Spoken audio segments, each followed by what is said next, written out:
Hi అండి అందరికీ. ఈరోజైతే మీకు ఒక సింపుల్ చికెన్ ఫ్రై చూపిస్తాను. ఏం లేదండి, ఫస్ట్ మంచిగా క్లీన్ చేసుకున్న చికెన్లో మన టేస్ట్కి సరిపడా ఉప్పు, కారం, కొద్దిగా పసుపు వేసుకోవాలి.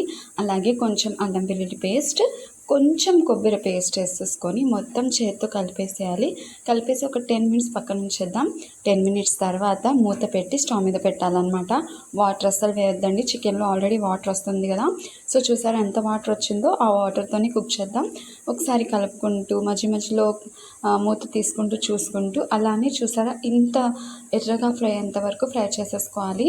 ఇలా అవుతున్నప్పుడే మధ్యలో ఆయిల్ వేసేసుకోవాలండి. వాటర్ అంతా ఇంకిపోయినప్పుడు వాటర్ అంతా ఇంకిపోతుంది కదా, అప్పుడు ఆయిల్ వేసేసుకొని ఇలా సన్న మంట మీద పెట్టి ఫ్రై చేసేసుకుంటే మనకి కలర్ చేంజ్ అవుతూ వస్తుంది. ప్లస్ చాలా క్రిస్పీగా కూడా తయారవుతుంది.